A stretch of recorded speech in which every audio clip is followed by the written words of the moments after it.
A new analysis of Donald Trump's campaign filings has revealed that Trump's campaign had spent $1.3 million of donor money or took that money and spent it on his own businesses.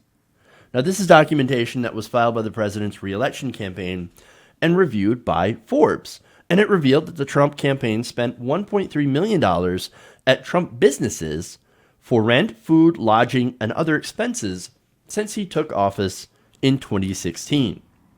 Now, part of that includes $800,000 the campaign had paid to Trump Tower Commercial LLC.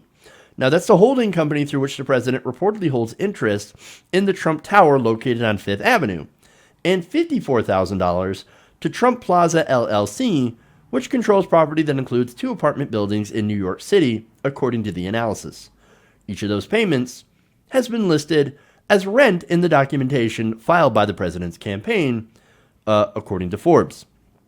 Now, the 2020 effort has also reportedly paid $60,000 to Trump's Restaurants LLC, which is another holding company linked to Trump Tower. Now, is anyone here shocked that the president is using shady maneuvers to direct donor money to go through his businesses and back into his own pocket? I mean, are you at all shocked? His donors spend money on Trump properties, cite that it's, rent or other things related to his campaign, and again, it goes right back into his pocket. I don't understand how that could be, how that is not illegal in our system. It has to be. It has to be.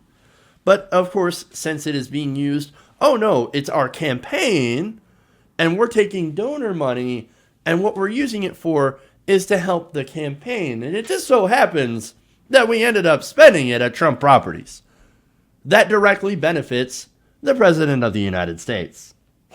Isn't it nice that we live in a system where your campaign can basically your campaign can basically pay rent to itself or to the organization that you own, and then you end up getting all the money? I mean, it's gross corruption. You want to talk about the swamp, right? This is the swamp. Now, the president is also currently facing a lawsuit for doing something like this, brought by the state of Maryland in the District of Columbia, that accused him of unconstitutionally profiting off the office of the presidency by accepting payments through his D.C. hotel, which again is pretty much what he's doing through those other properties as well. I mean, way to drain the swamp right back into your own pocket. I think he should have been forced to completely divest from all of his businesses, right? I mean, they made Carter give up his peanut farm. But Donald Trump can still have a stake in Trump hotels and benefit greatly when his own campaign uses donor money at those restaurants and hotels. I mean, look, yes, sure, Donald Trump Jr. and Eric Trump are technically running his businesses, but come on. We know, pretty sure, that Donald Trump is calling the shots here. Mainly because he doesn't trust Eric and Donald Jr. And you know why? It's because they're even dumber than their dad. And we know that because there are stories where Trump reportedly said or made fun of Donald Trump Jr.'s IQ.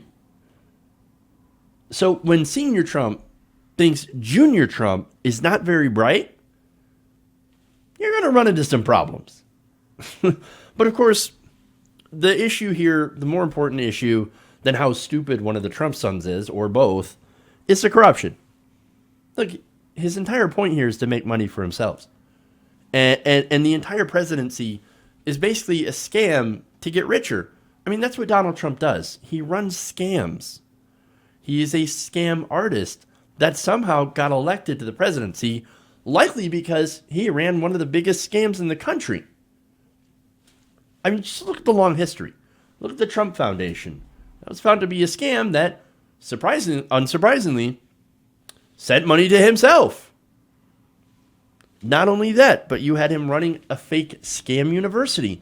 That was also dissolved because it was found to have been a scam. That's what he does. He runs grifts.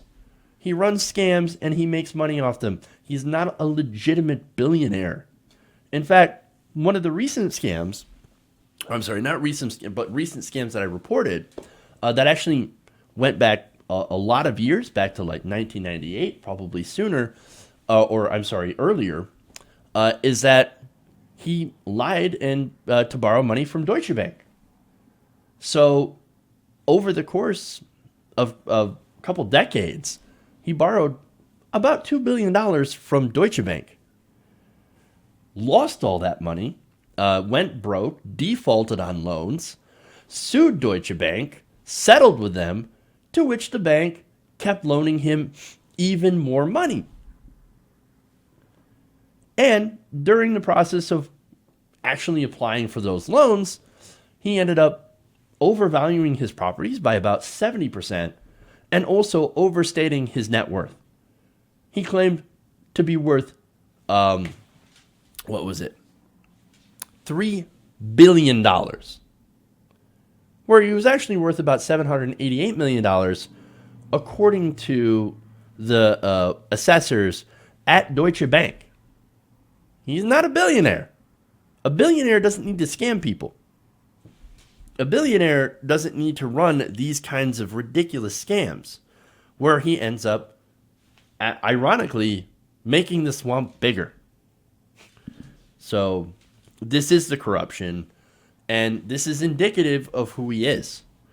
And the sooner you understand that, the whole point was to use you, regular people who may have voted for Donald Trump because they wanted change, they wanted something better. He was just using you so that he can get rich. Because that's who he is, and that's what he's always wanted to do. Hey guys, hopefully you enjoyed that free video. Now I'm going to have to ask you a favor. Between the demonetization and the YouTube algorithm messing around with view counts, etc., we're having a hard time adjusting to the new YouTube reality, which is where you guys come in. See, we have a Patreon, patreon.com/TYTNation, set up to help us rely on you guys, the viewers, instead of big corporate ads. Look, you know the show. You know how I'm not in favor of big corporations anyway. So help us transition away from relying on the ad model to pay the bills and sign up to be a patron, patreon.com/TYTNation. That goes a long way to help us keep the lights on. And you guys will know that you're supporting independent progressive media.